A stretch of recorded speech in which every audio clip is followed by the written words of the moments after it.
Sorry. I thought it was James saying that was like, How's your foot feeling? broken. Sorry. How are you? Oh, I'm good.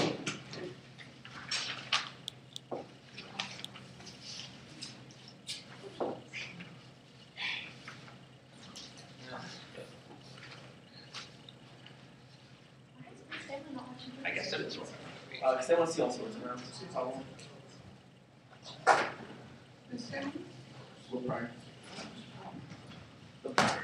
Tired. Boinky, it's Boinky's family. We don't do crazy things, Joe, but Will and Joe are King and I in our male versions. They give the same speaker position. They give the same they have speaker the same position. hair. They have the same hair and they interact the same way. There's also Country MT is the Midwest version of Sterling and George. Because one's really tall and the other one's like short and wide, and they also do some match. Oh, okay. Beautiful. I don't know. I think that the LTR is best. Yeah, that one's definitely like the tightest. I love her. I love her. Yes. I love her.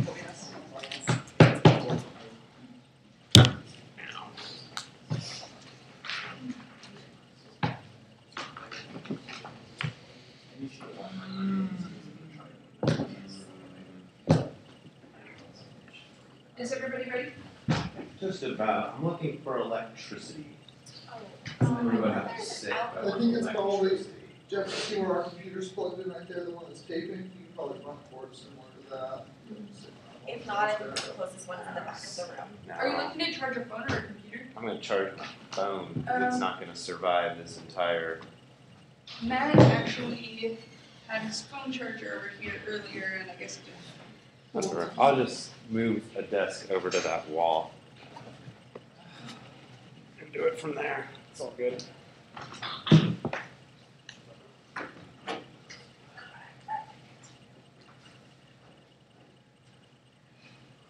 We're going to be over for Dad. Oh, I see. One of those bits.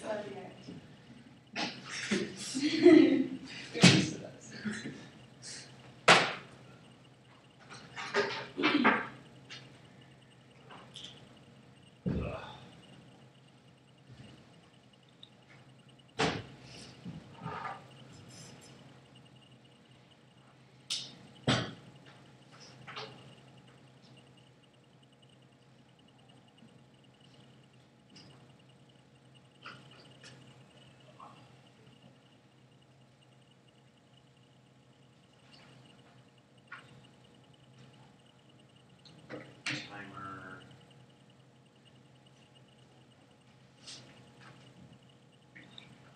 I'm ready.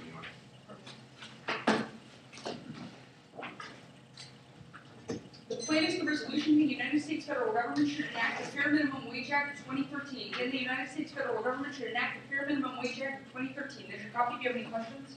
I'll say Solvency. First argument is we raised the federal minimum wage from $10.10 per hour by 2015 in 3 steps of 95 cents each. In 2016, it will adjust minimum wage to keep in pace with rising costs of living, which means that it actually accounts for, which means that it is aligned with indexing the 10 states already do in the status quo. Also, it will raise the minimum wage for tip workers, which is currently frozen at $2.13 per hour and has been frozen at that level for the past 20 years to 70% of the federal wage as per the 1AC. We think that 56% of people who would be benefited from this are women. Advantage one.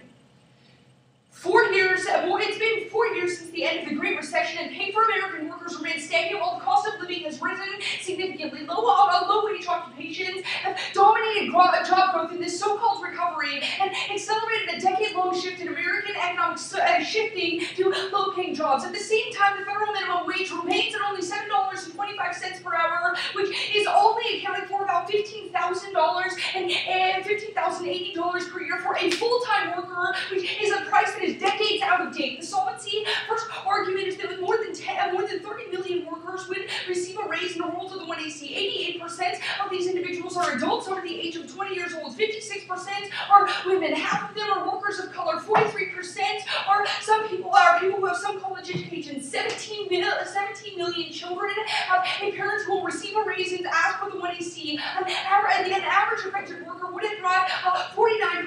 household income home in 2011, and 71% of tipped workers are getting a raise via the 1AC are women. We think that since we do this at a federal level, there's not a comparative disadvantage in each individual business firing individuals, which means that firing would be actually bad for business because they would lose an institutional history of training for workers, which means that it would actually cost them more than the advantage of paying fewer employees, especially since the recession has caused a reduction in the employment base. As demand increases, there is only a need for more workers, which means the economy is overall boosted in a world of the app. There are a few impacts.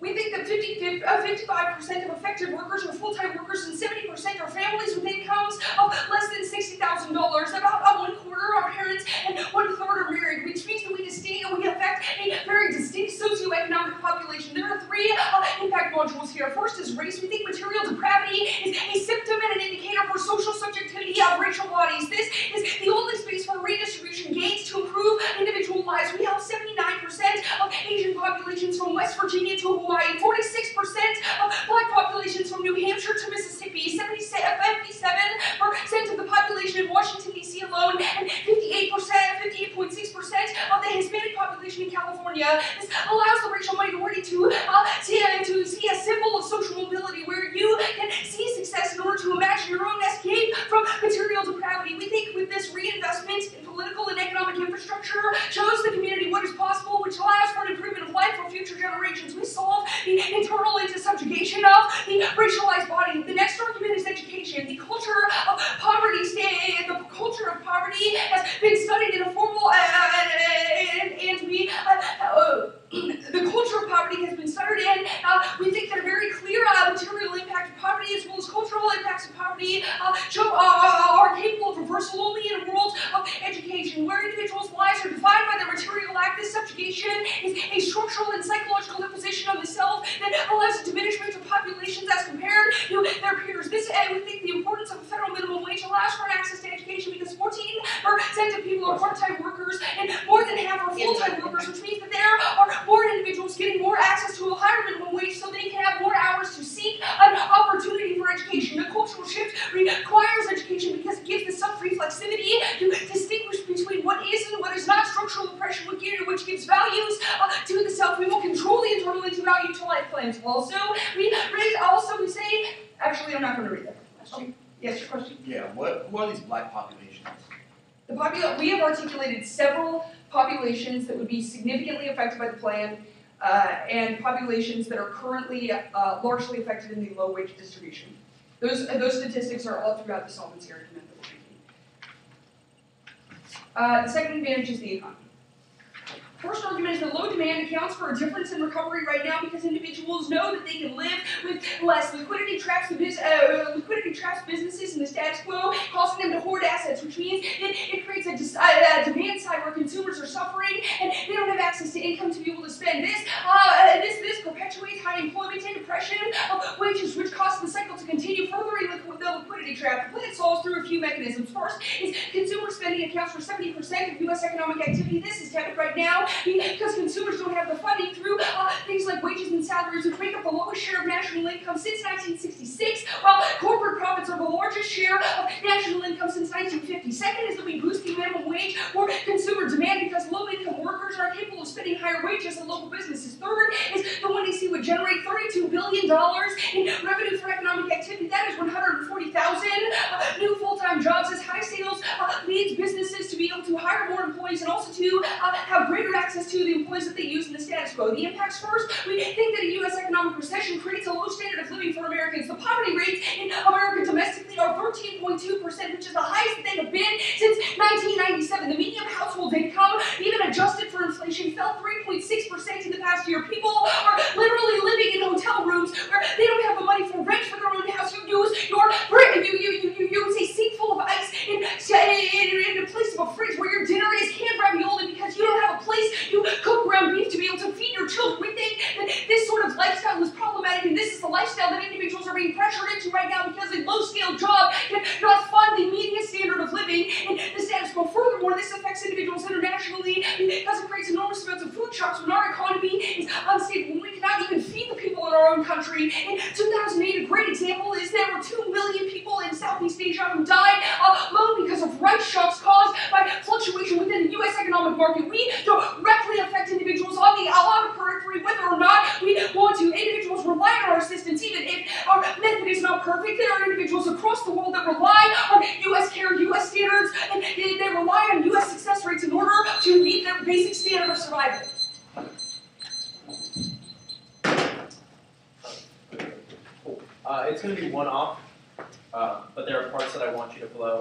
parts that I don't. So let's start with the part that I don't want you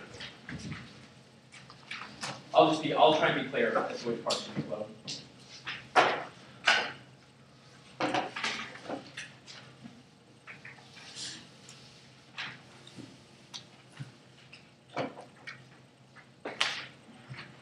Are we ready? Yeah. Welcome to Debate Nightly News. I'm Zach Collins. Top of the hour, breaking news from Circle Pine, Minnesota. An attractive 18-year-old white woman has gone missing. Thousands have been mobilized as part of a multi-county search party. Jessica Plummer had such a promising future. She was a 4.0 student, a varsity all-state track member, as well as the prom queen. In other news, 446 children died as a result of gun violence in Chicago last year. We now go to our commercial break. You should blow this. The framework, the viewpoint is the interpretation. The judge should vote for the team who does the best debating. The judge should vote for the team who does the best debating. We'll explain that. The viewpoint of the reasons to prefer. The one is that the ballot asks only one question, which is that question. Any other framework is an arbitrary way in order to control the norms of how we're supposed to debate. The two arguments all debate is representation. The viewpoint of debaters should be able to defend the method of performatively engaging with the topic. The viewpoint is you can't weigh offense if it wasn't for the rhetoric used to reach your advantage claims and impacts. The C argument is that the way policies are presented are at least equally as important as the hypothetical policies themselves. The method we engage, the method by which we engage problems is undergirded by a complex web of symbolic realities which we must seek to untangle first. The D argument is that since all debate is representational, it's only a question of whose reps are a more preferable schema in the project of emancipatory politics. The third argument is that performance is the internal link to impacts. If we win a criticism of the way they present their impacts, that would implicate the truth claims and impacts of the PMC, make no criticism of prior question. The thesis is welcome to debate Disneyland. The A point is that the real is replaced by the hyperreal, metaphorical Disneyland in which images replace reality and produce themselves infinitely within the virtual universe. The real becomes a spectacle, but not one in which we are outside looking in. Instead, we become the spectacle ourselves, constant participants in the reality TV of violence. The 2 point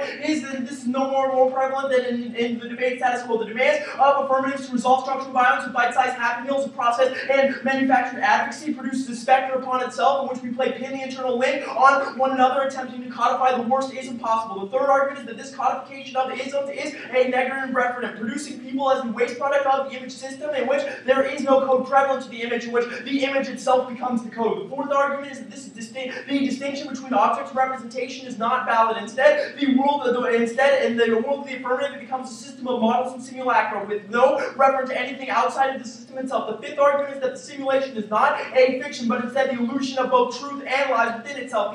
Playing the imaginary as the real, absorbing reality within itself. The sixth argument is now we only have the hyperreal. The framing of this in the past was previously of advertisements, but that was not able to completely erase the commodity that it was presenting, but instead we now have the nightly TV news, which is created to both narrate the news as well as produce it, producing both the referent and the real to viewers. We're back with the economy. This week GDP has increased by 1.3%, and wholesale inventory orders are up as well. Noted economist Alex Warren said that alpaca futures were the best place to place your money because of record low interest rates as well as a weakening U.S. dollar. Meanwhile, urban poverty and gentrification continue. Tune in after our short commercial break for the new trends sweeping the country: pet ducks. Next to the links, the argument is that goal-oriented focus is a sign of despair, but not a sign of despair for the world, but instead for the affirmative rhetoric. The one under this is that the real depression comes from talk of transcending and transforming the world in which we are unable, meanwhile we are unable to transfer our own language. The two argument underneath this is that the desire to resolve global issues of difference and representation through highlighting suffering ultimately produces a positive feedback loop of suffering, their consumption of suffering. The third argument is that this becomes an insatiable craving in which the people who attempt to resolve suffering always have to find new populations to make suffer in order to resolve it. The fourth link is the notion of the bounded text of the PMC as a prepackaged and presented advocacy that you can put up your metaphorical debate pipe to smoke is ultimately a terminal link to this argument. The fifth link is that their incessant codification of racism, black populations, and Hispanic populations is nothing more than the creation of easily consumable bite-sized identities which create the negative referent waste byproduct. The impacts are threefold. The first is that the media transforms real events of debate, death, and destruction into the unrealized part of your TV screen, images to be consumed by masses of people, reducing the event to a spectacular sport instead of a unique occurrence. The second argument is that in debate we use all sorts of atrocities as an attempt to get you, the judge, to believe that our perfect prepackaged affirmative plans to be real. The third argument is that our performance has intrinsic value. Language will never be a reference to the real. Instead, it should be used to further distance ourselves from the real in an attempt to return it to what's this last word? More directed? Return it more distorted. Oh, to return it more distorted. Welcome back. Pet ducks are all the rage right now, where thousands across the country are jumping through hoops in order to secure these Southeast Asian animals for house pets, where the average price of which are $150. Wait, new development from Congress live on Capitol Hill. Congress has just passed the Fair Minimum Wage Act of 2013. The GOP is going wild right now. Rand Paul has wrapped himself in an American flag and is on the ground kicking and screaming, no regulations, better dead than red. And we've just heard Mitch McConnell muse as to whether the market could resolve this issue with no corporate backlash and still fix the subjugation of the racial body. The end credits.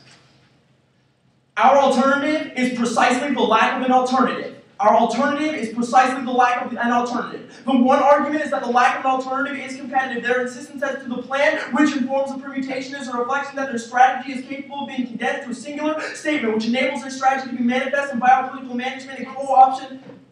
Our alt is precisely the lack of an alt. I can't give you a text. Sorry.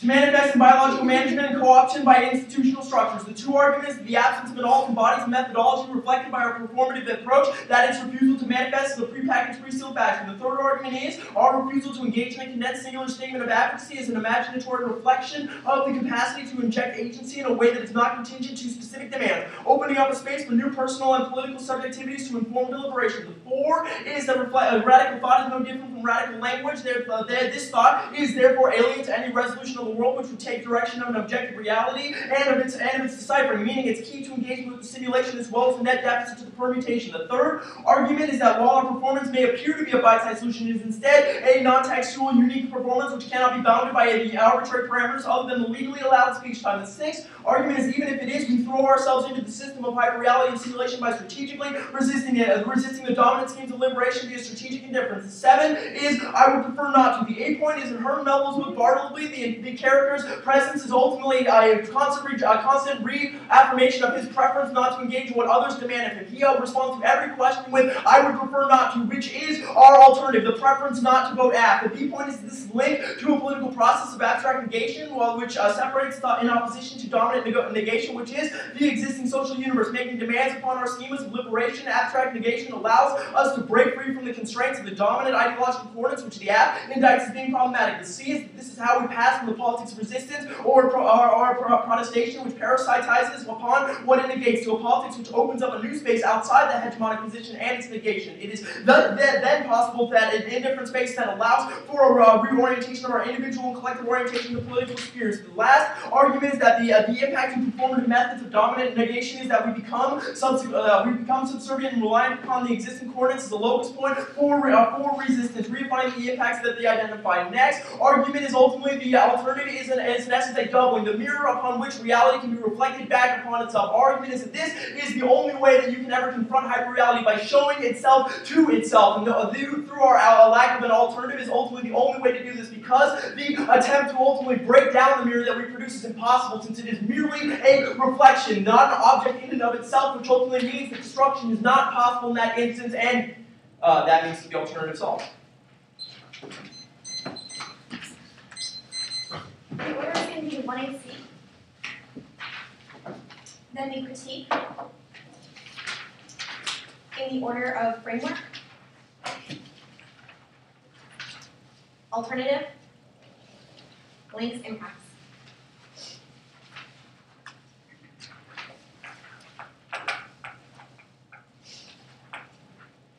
Framework, alt, links, impacts, after case. Do I need my top sheet of case or just the advantage? Okay, thank you.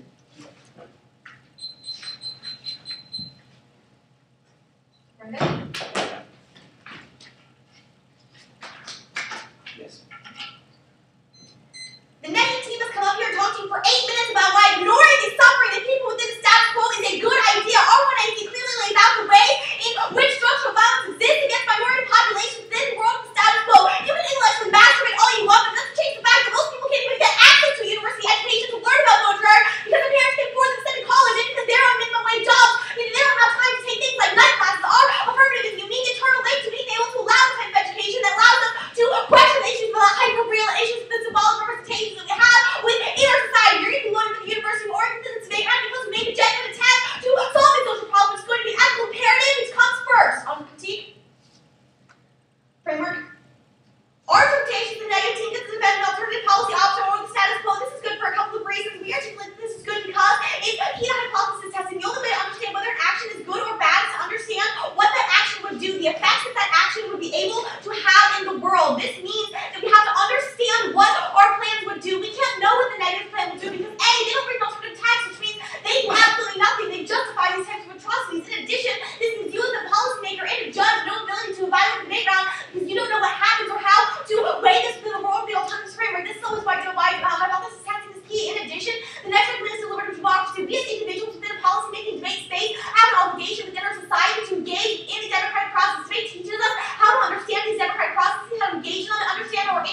key. We articulate that the role within the debate space is to role play as policymakers and to make the best ethical action. This is key to being able to understand our political system, for the best type of education. Next phrase my policymaking is key is for limits. There are an infinite number of postmodern philosophers that they can talk about and link to any topic. They are completely avoiding the debate about the resolution, which Katie and I articulate decreases in topic-specific education. We want to learn about minimum wage. We want to learn about how this affects people, and the negative team is not allowing us to do that by shifting the focus of debate. In addition, this skews our prep time. The negative team is 20 minutes to read about Brodak. Katie and I don't know an article and predict they're going to read, which means there's an infinite prep skew, which decreases fairness in the debate around both of these issues are voting issues for reasons of fairness in education. Next, go to their framework.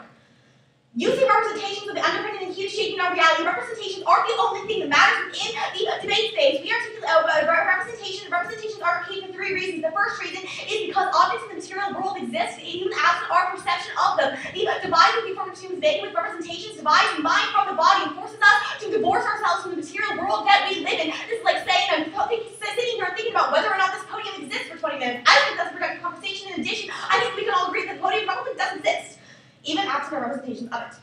Next argument you make is that this is often that this is rhetorical, and this is key to the rhetoric is key to underpinning policymaking. We articulate that policymaking is capable of happening even when we don't have a rhetoric, even within current structures of linguistics and current structures of rhetoric. This is why policy change is the unique key. Policy change creates change in our rhetoric. Rhetoric doesn't create change in our policymaking. This is empirically seen through different. This is empirically seen. We need to be able to give women the right to vote before we can understand the role that they play in society. Before we can solve for these issues of structural violence. Even absent that, if I'm not buying this argument, I still want to cross-apply it. I would cross-apply the representations are underpinning the reality. Things exist outside of which means that we're going to be winning this level of the debate. Using performances in internal nature impacts cross-apply democracy making from above, which means that this is the internal link to solving for issues of structural violence, which is always going to be key within the debate space. What's the alternative? The first argument is going to be a couple of turns. The first term is nominalism. Your idea of postmodern philosophy divorces the physical self from the ideology, that idea of the path for self and any mind. This mind-body dualism reduces the importance of the physical body, which causes two unique impacts. The first impact is it doesn't allow us to understand the social location that individuals within the world have. We aren't capable of understanding how different experiences that exist within our life shape our knowledge about the world, which means that we internally turn all of our representation arguments coming out of the framework debate. In addition, it means that structural violence is justified against multiple populations because we don't think that their physical suffering has any impetus. Kate and I will argue throughout the debate around the things like starvation are bad, things like physical violence against populations and hate crimes are bad, as well as the crimes that happen as a result of not being able to have an access to education that 1AC isolates as a result of the minimum wage. This type of nominalism is always going to be uniquely bad because it creates bad policy making and justifies violence against the individual body. The next argument is turn. Brodak reduces the world into a world of symbols and signified. This doesn't leave us anywhere to go. Brodak said that their entire critique and their entire field of philosophy is based in being provocative. But what's been provocative? There's nowhere for Brodak's theory to go once he shocked you into trying to change your mind. This means that there's no ability for them to solve within the long term. In addition, it doesn't give us a basis to understand what vibe like me means when we don't and aren't capable of understanding what vibe like means. This puts us into a situation of nihilism where there's no possibility for future action. The next turn I want to make is political paralysis. You don't allow us to engage in ethical policy making. You don't allow us as individuals to understand how we relate to other individuals within the world. We're going to go with the Deridian argument, which states that ethics are the basis of value life and the basis of the impacts that they isolate. We have to be able to understand our relationship to other individuals in order to recognize that we don't exist alone within the world. This is how we come into existence as social beings, which is what the philosophers that we're going to be citing are making claims about. In addition, this ethics argument says that we should always try to take steps in order to solve problems because this is key to not be complicit within atrocities. The next argument is the permutation. Permutation. Vote affirmative to embrace the lack of alternative to present day realities.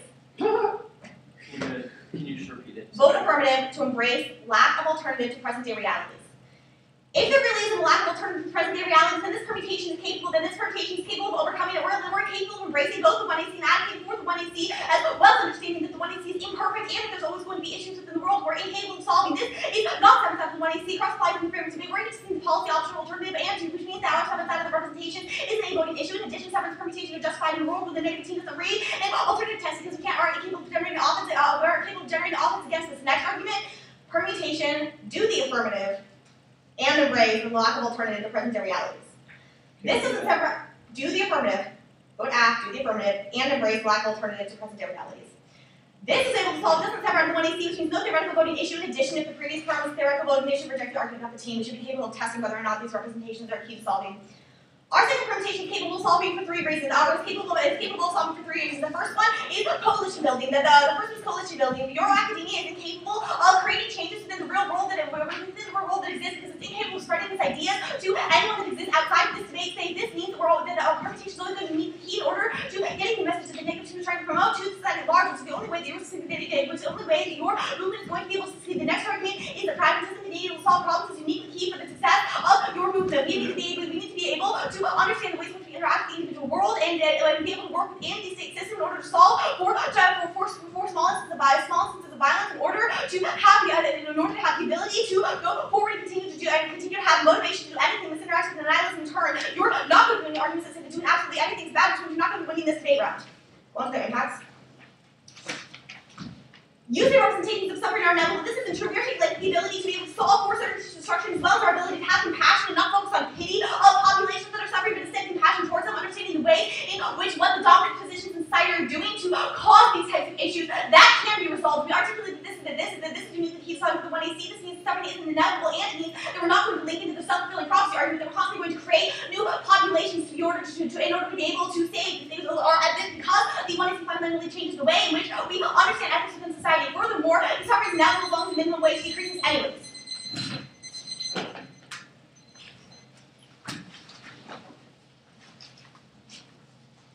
Jeff, what's the last argument you have pulled from the MG? That new populations are not created by the affirmative. Okay. Framework, thesis, links, alternative, and then the PMC on the bottom, PMC below that, and then the impact page. Do you answer the MG arguments and the links? Framework, links, alternative, case, and impact. Anybody not ready?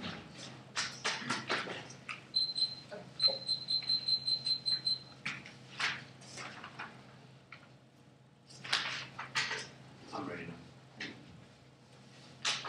Concordia MS wins the debate round because they can see the entirety of the thesis page and tries people with our framework arguments. On the framework debate, first argument, you say we have to have alternative policy options. First argument is we meet this. You never say what type of policy option has to be or what types of institutions has to be enacted by, which means we 100% need because the lack of alternative is literally the policy option that Zach and I present to you is our lack of the alternative. The next argument is also that your demand that the policy option is tracking determinate negation. You can see the argument on the alternative solvency in the debate, which indicates that determinate negation fails to create new schemes of liberatory emancipatory policy because it's trapping the same dominant hegemonic we have the task force. Second argument, you say hyper-testing argument says that the hyper-testing that you demand to try the same tracking same the hegemonic schemes that we indict on the LOC, which means your hyper-testing is bad. Also, though, our alternative also is hypothetical testing because it's a test between the lack of the alternative and the PMC plan test, which they advocate in the PMC, which means we test this as well. Additionally, we also make solvency arguments. We don't fiat solvency. We tell you what the world looks like after we talk about the different space in the gray area between abstract and determinate negation, which means that we're not fiat solvency, which you say is key to democracy. First argument is the democratic forms that you isolate or tracking hyper. You can see it on the thesis debate that debate is a unique space of hyperreality,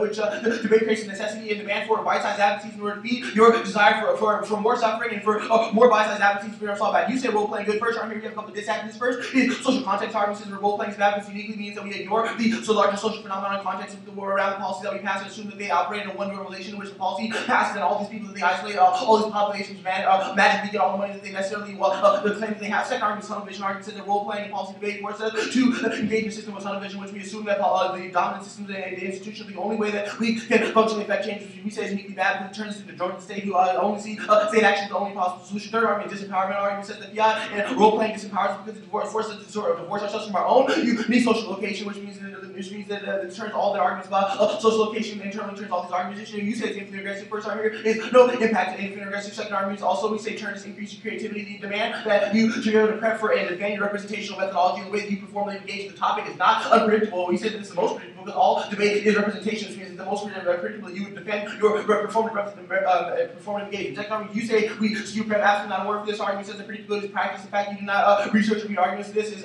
your problem, not ours, which means it doesn't skew prep. Second argument is also predictability is a practice, which means there's no impact to skew prep or way for you to evaluate this. Also, you say it's not only representations matter that objects exist. Yeah, objects exist, but it's a question of how we orient ourselves to those objects. Which means that we would argue about why you are tracking the same types of hyperreal symbolic structures that we say replicate violence. This means that you would not be able to interact with those objects in a good way. Additionally, next argument here is also we say it's not a question of divorcing ourselves from the fact that there's an object of reality. It's a question of reorienting ourselves with that reality, which means that we are solving backwards with the alternative. Additionally, you say policies have been argued. Says that yeah, but it's the way that we present policies that ultimately matter because the way that we present these policies within this unique form of debate informs the way that we will go out to the world as real-world policymakers. This means that when you the demand for bite-sized policy advocacy ultimately spills over, which means you can never break out of those same head-drawn structures which we indict, which means you are going to be bad policymakers who literally justify doing things such as going into Iraq first and then looking for methodological justifications later, which we say justifies inevitable violence. Thesis. Oops, consider this page, find another idea, extending the entirety of the real has been replaced by the hyper of the real is become a spectacle in which we are owned. There's no outside referent, but we are the inside referent within this unique debate chamber. You can extend the number 2 arguments, indicate debate, demands us to have bite-sized advocacies which codify things with the worst ism. The population. That's why I asked the question about what population are they talking about here. The coding and the codification that they talk about of these certain classifications and racial groups creates a negative referent and creates these people as a waste product. What we say is uniquely bad. It's not about constructing new. It's not about constructing new populations. It's about constructing the ones that exist in a problematic way. Additionally, you can say the arguments of models and simulacra, and that the illusion is both the illusion is that of both the truth and the lie. And this justifies a system which is only the hyperreal through the nightly news which we seek to break down and shatter through the doubling effect of the mere effect that we'll talk about on certain solvency. Links. You say compassion. First argument here is that even if you're winning an argument about why compassion is good, you're not really reasons to why the methodology through which you engage in passion is good. This is on the I'm pretty sure the first argument is this compassion argument. They put it on impact. Oh, they put it on impact. First argument here is that even if compassion is good, your bite-sized compassion via the plan text is not good, which is what we necessarily indict on the LOC, which means that even if compassion is abstract is good, the way that your compassion is not uniquely good, which means you're not win offense. In this edition, you say you don't construct new populations. It's not about constructing new populations, it's about constructing the ones that you have as nothing more than a waste product in your drive to have ultimate symbolism, which can literally be wrapped up in nice little neat plan text and put up your metaphorical debate pipe to be smoke. Additionally, and the 1, 2, 3, 4, and 5 link that the notions of abandoned text is a drug that you literally put up the metaphorical debate pipe, and also extend that there's nothing more than a craving to alleviate suffering, which we say is just another instance of the hyperreal simulation being represented. Additionally, also then number 5 link that talks about the codifications of identity is just another instantiation of their drive to have perfect policies, options, and solutions which you can put up your pipe. Answer the fact that they changed the understanding of suffering in the world. They don't change it. They just create more populations as sufferers. You don't change the way that we understand suffering. Your performance only just reifies those same types of problematic institutions. Additionally, your affirmative rhetoric and discourse, which we're talking about here, through the performance of 1AC, does not break down the way that we individually conceive of life. It just reifies the same problematic notion that we have in the status quo. Alternative.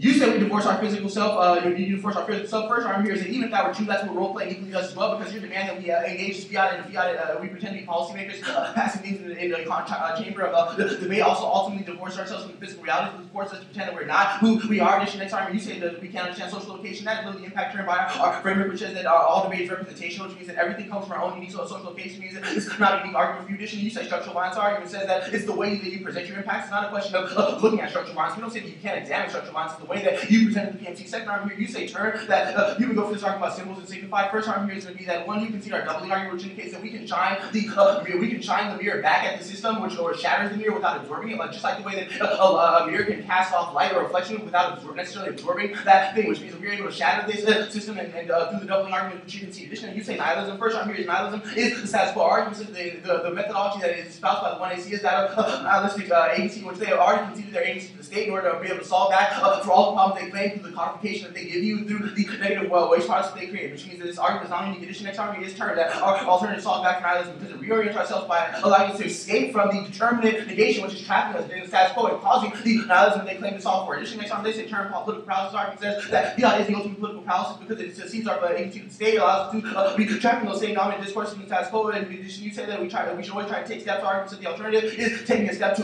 transcend the determinate negation, which we say that you say permanent apt to embrace this version argument here is that severance plan is not good. We have an alternative text. The alternative text is intrinsic, not severance. So they sever the plan text okay. in this permutation. They sever the plan text. Just read intrinsic. is bad. They add things to it. Okay. First argument is intrinsically bad. You add things to it. We say this needs to be bad for our ground because it prevents us from being able to adequately access the debate round in order to be able to make offensive assault argument. And you can always add anything to permutation in order to dodge out of representational links of offense. This next argument is small. There's no benefit to permutation because the alternative alone accepts the fact that the word's imperfect, but via the lack of the alternative, which means we can transcend that. Additional use is justified. First argument here is that a non-reason clause should be. We also give you the text. The text is that our alternative is precisely the lack of an alternative. Addition, you say perm to app and embrace lack of the alternative. First argument here is that it's about using the app. It's still stuck in this having the alternative is that you're still using the app. It's still stuck in the ideological coordinates of the status quo, which means you can never transcend determinate negation, which means you fail to have emancipatory politics. Additionally, you say we don't solve back to the real world. The argument says that the affirmative doesn't win a single argument that indicates that anything would spill over from the context outside of this room, which indicates you have no spillover arguments, which means that this is non-mutual argument. It means it's only a question of what methodology is best in this room. You say pragmatism argument says that pragmatism is completely bad. That is the same type of ploy that gets deployed, same types of ploys which are used to trap us in the same dominant hegemonic structure. To extend all of our alternative solving arguments to a Barbie and abstract negation that is critical to solving back negation, which means that we determine turn all of your arguments. It's going to be an overview, then the alt-solvency page, then the thesis, links and impacts, and then the actually, can you put the framework debate after thesis? So the order is next solvency, thesis, framework, links and impacts. There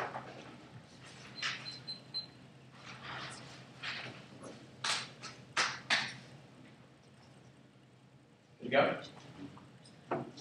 At the end of this round, your ballot will read, I would prefer not to vote for the affirmative. Our argument is that by situating yourselves within the hyperreal coordinates of the status quo, that means that your performance in debate will always be one which reproduces the impact you identify. The impact is that it turns case. A world in which you construct others based on the codification of negative reference through the use of isms like racism and sexism ultimately means that you produce a system in which new groups of people will always be found to be suffering. Even if you don't believe that new groups will be found, the point is that the people who are suffering in the status quo functionally become a drug for the debaters and the debate judges, for which we can pump into our veins or smoke into our lungs, which means that these people are functionally destroyed and the value of their lives is eliminated in a world where this happens. On the alternative proper, no examination of the actual arguments read in the LOC means you lose the debate round. You can extend specifically the Bartleby and doubling arguments 100% conceded. We make specific arguments about how the affirmative is a pre-packaged system in which you are supposed to take a small bite and say, that's delicious, I want more of that. The problem, though, is that the more is more suffering of those people outside. The Bartleby argument is straight conceded. We would prefer not to do this to people in our performances itself. When you concede the performance arguments on framework, this is damning for you because we get 100% of the impact because the only thing that's real in this round are the words coming out of our mouths, which mean that we get access. That second is the doubling argument. The only way to escape from hyperreality is through the doubling of the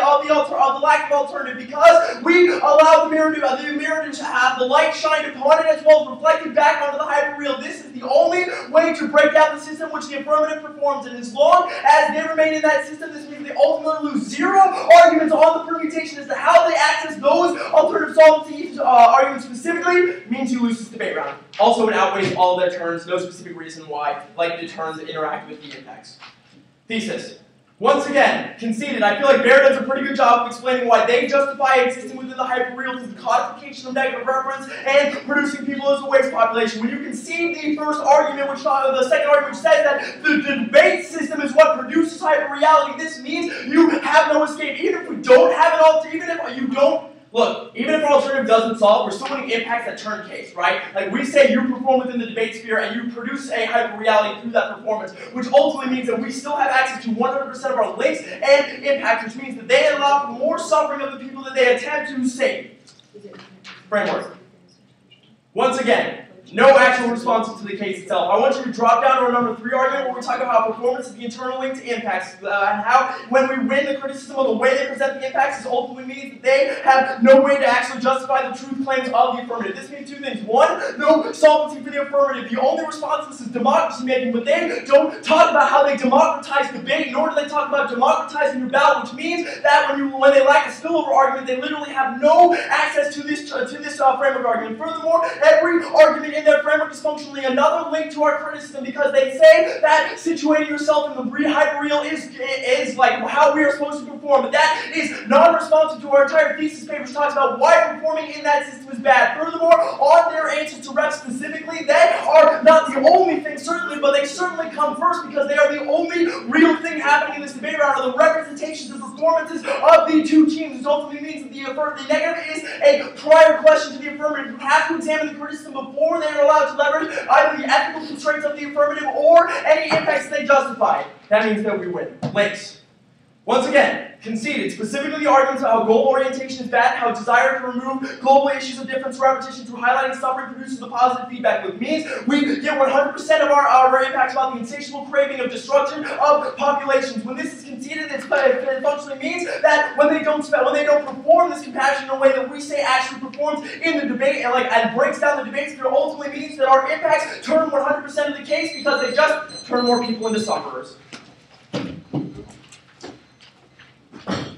We're going to start on the affirmative, and then we'll move to the criticism, beginning on framework, then the impacts and the alternative.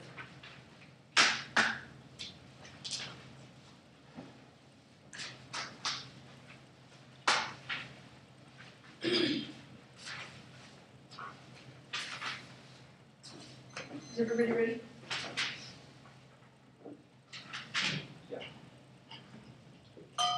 Material suffering is real and exists in the status quo. The 1AC functions as a prerequisite to the debate space even existing, to our accessibility of even learning about things like Baudrillard, or the knowledge that is produced in the speech act of the 1NC is incapable of happening in a world where we cannot access knowledge. You can see arguments that would indicate that only in worlds of education can happen in a world where we pass policies like the affirmative, which probably indicates a reason why in this instance particularly it's important to be able to discuss the implications of this type of policy action. We not have educational access on a larger sphere without understanding which policies are capable of giving us the access to that type of education, to that type of progress in our society, which means that the ethics of the 1AC justify any instance of a link to the criticism. The ethics of the 1AC prove that the compassion that the 1AC is full of is good, that it is a good instance of compassion and a good instance of ethics. The ethics of the 1AC also indicate how knowledge is reflected and how knowledge is created via the alternative, which means that the alternative is only capable of happening through an understanding of how the act functions,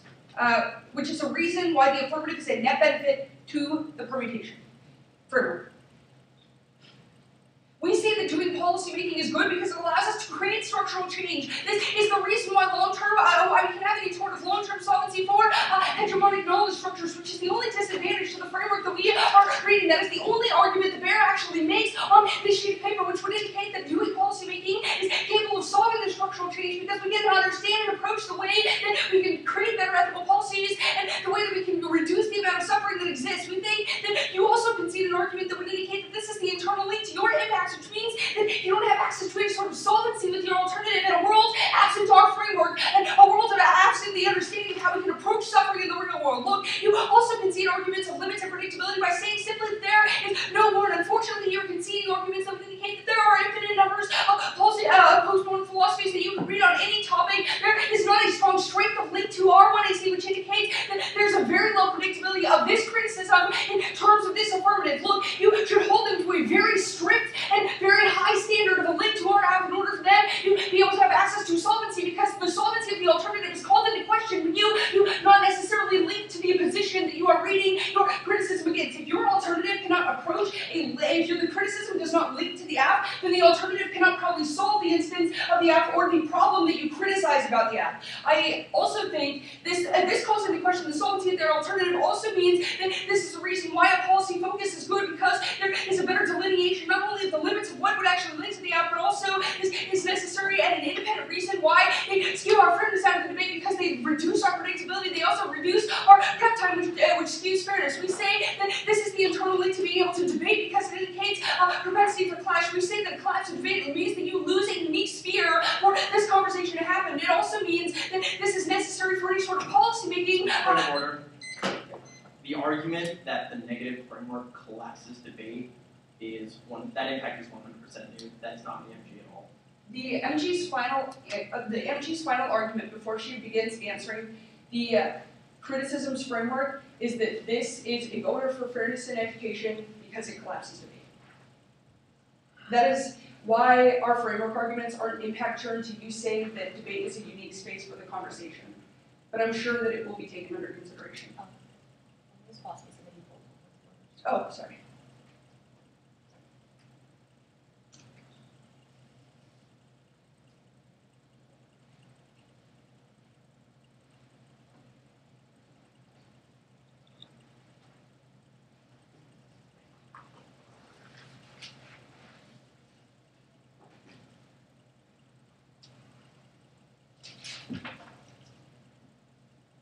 Well, I think the argument that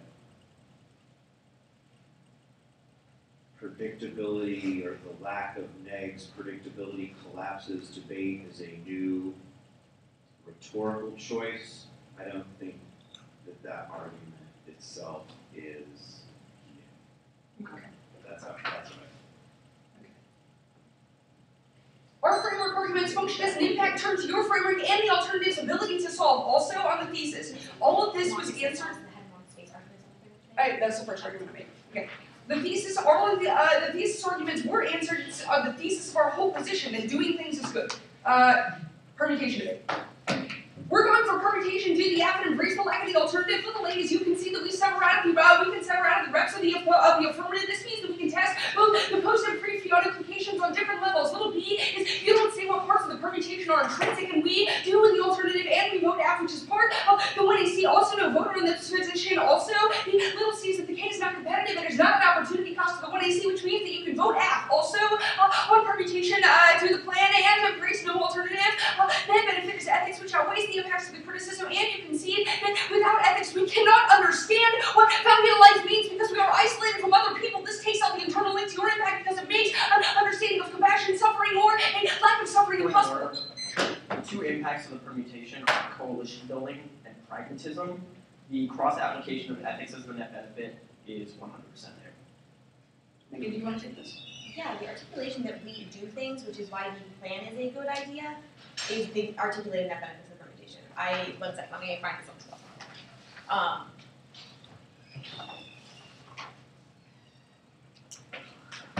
That is we embrace both the policy action as well as the ontological and epistemological stance that you take is the way that the second permutation is articulated, which means that the action of the 1AC is the net benefit.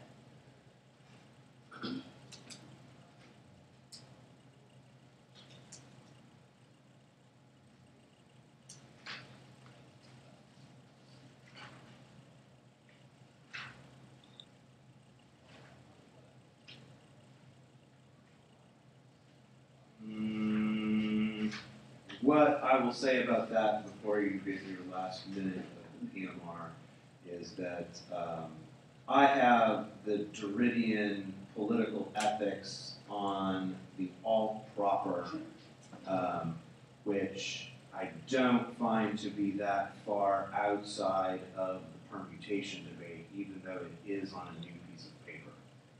So I've got the permutation on a separate piece of paper, but I think that that's the alternative in the perm debate. Yeah, I don't think that's. I'm going to have to chew on what that means though for a little while. I'm not ready. Yeah. That's what I don't think it's new. I'll say that. I don't think it's new. Okay.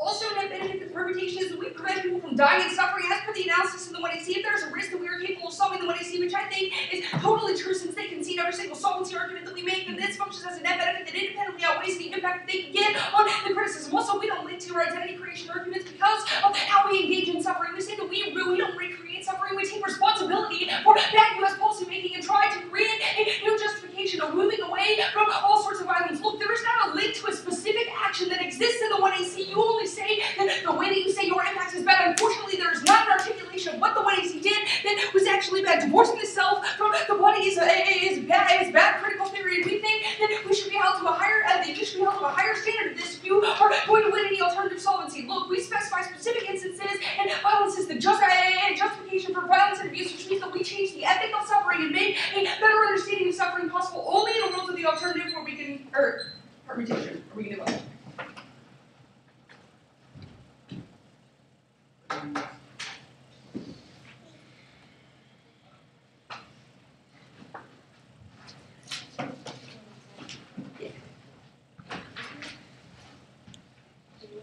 That's true, man. Are you willing to share this with me?